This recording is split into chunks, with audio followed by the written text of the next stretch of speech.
एकादशों अध्याय। मैं भुवनेश्वरी देवी का ध्यान करता हूँ। उनके श्री अंगों की आभा प्रभात काल के सूर्य के समान है और मस्तक पर चंद्रमा का मुकुट है। वे उभरे हुए स्तनों और 3 नेत्रों से युक्त है। उनके मुख पर मुस्कान की छटा छाई रहती है और हाथों में वरद, अंकुश, पास एवं अभय मुद्रा शोभा पाते हैं। ऋषि कहते हैं, देवी द्वारा वहाँ महादैत्यपति शुंभ के मारे जाने पर इंद्र आदि देवता अग्नि को आगे करके उन कात्यायनी देवी की स्तुति करने लगे। उस समय अभीष्ट की प्राप्ति होने से उनके मुख कमल दमक उठे और उनके प्रकाश से दिशाएं भी जगमगा उठी।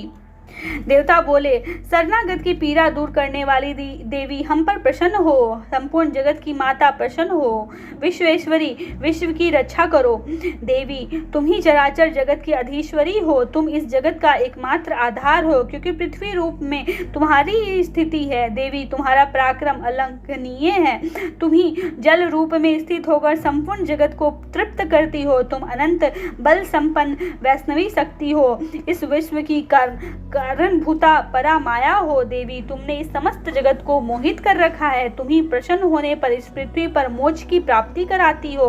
देवी, संपूर्ण विद्याएं तुम्हारे ही भिन्न भिन्न स्वरूप है। जगत में जितनी स्त्रियां हैं सब तुम्हारी ही मूर्तियां हैं। जगदम्ब, एकमात्र तुमने ही इस विश्व को व्याप्त कर रखा है। तुम्हारी स्तुति क्या हो सकती है? तुम तो तुम तो स्वप्न करने योग्य पदार्थों से परे एवं परावानी हो। जब तुम सर्व स्वरूपा देवी, सर्वज्ञ तथा मोक्ष प्रदान करने वाली हो, तब इसी रूप में तुम्हारी स्तुति हो सकती है। तुम्हारी स्तुति के लिए इससे अच्छी उक्तियां और क्या हो सकती। बुद्धि रूप से सब लोगों के हृदय में विराजमान रहने वाली, सर्वज्ञ एवं मोक्ष प्रदान करने वाली नारायणी देवी, तुम्हें नमस्कार है। कला, काष्ठा आदि के रूप से क्रमश परिणाम की ओर ले जाने वाली था विश्व का उपसंहार करने में समर्थ नारायणी, तुम्हें नमस्कार है। नारायणी, तुम सब प्रकार का मंगल प्रदान करने वाली मंगलमयी हो। कल्याणदायिनी शिवा हो। सब पुरुषार्थों को सिद्ध करने वाली शरणागत वत्सला, 3 नेत्रों वाली एवं गौरी हो। तुम्हें नमस्कार है। तुम सृष्टि, पालन और संहार की शक्तिभूता सनातनी देवी, गुणों का आधार एवं सर्व गुणमयी हो। नारायणी, तुम्हें नमस्कार है। शरण में आए हुए दीनों एवं पीड़ितों की रक्षा में संलग्न रहने वाली तथा सबकी पीड़ा दूर करने वाली नारायणी देवी, तुम्हें नमस्कार है। नारायणी, तुम ब्राह्मणी का रूप धारण करके हंसों से जुते हुए विमान पर बैठती तथा कुश मिश्रित जल छिड़कती रहती हो। तुम्हें नमस्कार है। माहेश्वरी रूप से त्रिशूल, चंद्रमा एवं सर्प को धारण करने वाले तथा महान ऋषभ की पीठ पर बैठने वाली नारायणी देवी, तुम्हें नमस्कार है। मोरों और मुर्गों से घिरे रहने वाली तथा महाशक्ति धारण करने वाली कौमारी रूप धारण निष्पापे नारायणी, तुम्हें नमस्कार है। शंख, चक्र, गदा और संग्र धनुष रूप उत्तम आयुधों को धारण करने वाली वैष्णवी शक्ति रूपा नारायणी, तुम प्रसन्न हो। तुम्हें नमस्कार है। हाथ में भयानक महाचक्र लिए और ढालों पर धरती को उठाए वाराही रूप धारिणी कल्याणमयी नारायणी, तुम्हें नमस्कार है। भयंकर निरीक्षी रूप से दैत्यों के वध के लिए उद्योग करने वाली तथा त्रिभुवन की रक्षा में संलग्न रहने वाली नारायणी, तुम्हें नमस्कार है। मस्तक पर किरीट और हाथ में महाव्रज धारण करने वाली, सहस्त्र नेत्रों के कारण उद्दीपित दिखाई देने वाली और वृत्तासुर के प्राणों का अपहरण करने वाली इंद्र शक्ति रूपा नारायणी देवी, तुम्हें नमस्कार है। शिवदूती के रूप से दैत्यों की महती सेना का संहार करने वाली, भयंकर रूप धारण तथा विकट गर्जना करने वाली नारायणी, तुम्हें नमस्कार है। ढाड़ों के कारण विकराल मुख वाली, मुंडमाला से विभूषित मुंड मर्दिनी चामुंडा रूप नारायणी, तुम्हें नमस्कार है। लक्ष्मी, लज्जा, महाविद्या, श्रद्धा, पुष्टि, स्वधा, ध्रुवा, महारात्रि तथा महाअविद्या रूपा नारायणी, तुम्हें नमस्कार है। मेधा, सरस्वती, वरा, भूति, बाभ्रवी, तामसी, नियता तथा ईशा रूपिणी नारायणी, तुम्हें नमस्कार है। स्वर रूपा सर्वेश्वरी तथा सब प्रकार की शक्तियों से संपन्न दिव्य रूपा दुर्गे, सब भयों से हमारी रक्षा करो, तुम्हें नमस्कार है। कात्यायनी, यह 3 लोचनों से विभूषित तुम्हारा सौम्य मुख सब प्रकार के भयों से हमारी रक्षा करे, तुम्हें नमस्कार है। भद्रकाली, ज्वालाओं के कारण विकराल प्रतीत होने वाला, अत्यंत भयंकर और समस्त असुरों का संहार करने वाला तुम्हारा त्रिशूल भय से हमें बचाए, तुम्हें नमस्कार है। देवी, जो अपनी ध्वनि से संपूर्ण जगत को व्याप्त करके दैत्यों के तेज नष्ट किए देता है, वह तुम्हारा घंटा हम लोगों की पापों से उसकी उसी प्रकार रक्षा करे जैसा माता अपने पुत्रों की बुरे कर्मों से रक्षा करती है। चंडिके, तुम्हारे सुशोभित खड्ग जो असुरों के रक्त और चर्बी से चर्चित हमारा मंगल करे, हम तुम्हें नमस्कार करते हैं। देवी, तुम प्रसन्न होने पर सब रोगों का नष्ट कर देती हो और कुपित होने पर मनोवांछित सभी कामनाओं को नाश कर देती हो।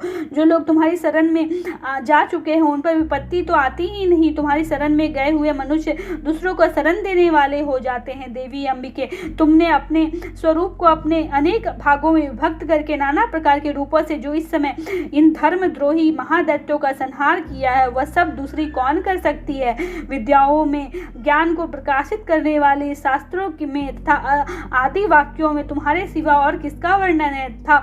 तुमको छोड़कर दूसरी कौन ऐसी शक्ति है जो विश्व को अज्ञान में अंधकार से परिपूर्ण ममता रूढ़ी गड्ढे में निरंतर भटका रही होती है। जहाँ राक्षस, जहाँ भयंकर विष वाले सर्प, जहाँ शत्रु, जहाँ लिटोरों की सेना और जहाँ दावानल हो, जहाँ वहाँ तथा समुद्र के बीच भी साथ रहकर तुम विश्व की रक्षा करती हो। विश्वेश्वरी, तुम विश्व का पालन करती हो, विश्व रूपा हो, इसलिए संपूर्ण विश्व को धारण करती हो। तुम भगवान विश्वनाथ की भी वंदनीय हो। जो लोग भक्ति पूर्वक तुम्हारे सामने मस्तक झुकाते वे संपूर्ण विश्व को आश्रय देने वाले होते। देवी, प्रसन्न हो।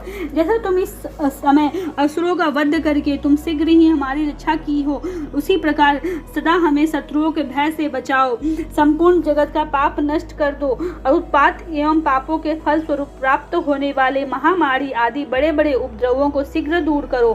विश्व की पीड़ा दूर करने वाली देवी, हम तुम्हारे चरणों पर पड़े हुए हैं, हम पर प्रसन्न हो। त्रिलोक निवासियों की पूजनीय परमेश्वरी, सब लोगों को वरदान दो। देवी बोली, देवताओं, मैं वर देने को तैयार हूँ। तुम्हारे मन में जिसकी इच्छा हो वह वर मांग लो। संसार के लिए इस उपकारक वर को मैं अवश्य दूंगी। देवता बोले, सर्वेश्वरी, तुम इसी प्रकार तीनों लोकों की समस्त बाधाओं को शांत करो और हमारे शत्रुओं का नाश करती रहो। देवी बोली, देवताओं, व्यावस्थ मनवंतर के 28वें युग में शुंभ और निशुंभ नाम के 2 अन्य महादैत्य उत्पन्न होंगे। तब मैं नंद गोप के घर में उनकी पत्नी यशोदा के गर्भ से अवतीर्ण हो विंध्याचल में जाकर रहूंगी और उन उक्त दोनों असुरों का नाश करूंगी। फिर अत्यंत भयंकर रूप से पृथ्वी पर अवतार ले मैं व्याप्रचित नाम वाले दानवों का वध करूंगी। उनके भयंकर महादैत्यों का भजन करते समय मेरे दांत अनार के फूल की भांति लाल हो जाएंगे। तब स्वर्ग में देवता और मृत्युलोक में मनुष्य सदा मेरी स्तुति करते हुए मुझे रक्त दंतिका कहेंगे। फिर जब पृथ्वी पर 100 वर्षों के लिए वर्षा रुक जाएगी और पानी का भाव हो जाएगा, तब उस समय मुनियों के स्तवन करने पर मैं पृथ्वी पर अयोनिजा रूप में प्रकट होऊंगी और 100 नेत्रों से मुनियों को देखूंगी। अतः मनुष्य शताक्षी इस नाम से मेरा कीर्तन करेंगे। देवताओं, उस समय मैं अपने शरीर से उत्पन्न हुए शाकों द्वारा समस्त संसार का भरण पोषण करूंगी। जब तक वर्षा नहीं होगी तब तक वे शाक ही सबके प्राणों की रक्षा करेंगे। ऐसा करने के कारण पृथ्वी पर शाकंभरी के नाम से मेरी ख्याति होगी। उसी अवतार में मैं दुर्गम नामक महादैत्य का वध भी करूंगी। इससे मेरा नाम दुर्गा देवी के रूप से प्रसिद्ध होगा। फिर मैं भीम रूप धारण करके मुनियों की रक्षा के लिए हिमालय पर रचने वाले राक्षसों का भजन करूंगी। उस समय सब मुनि भक्ति से नतमस्तक होकर मेरी स्तुति करेंगे। तब मेरा नाम भीमा देवी के रूप में विख्यात होगा। जब अरुण नामक दैत्य तीनों लोकों में भारी उपद्रव मचाएगा, तब मैं तीनों लोगों का हित करने के लिए 6 पैरों वाले असंख्य भ्रमरों का रूप धारण करके उस महादैत्य का वध करूंगी। उस समय सब लोग भ्रामरी के नाम से चारों ओर मेरी स्तुति करेंगे। इस प्रकार जब संसार में दानव बाधा उपस्थित होगी, तब अवतार लेकर मैं शत्रुओं का नाश करूंगी। इस प्रकार से मार्कंडेय पुराण में सर्वानिक मनवंतर की कथा के अंतर्गत देवी महात्म्य में देवी स्तुति नामक 11 अध्याय संपन्न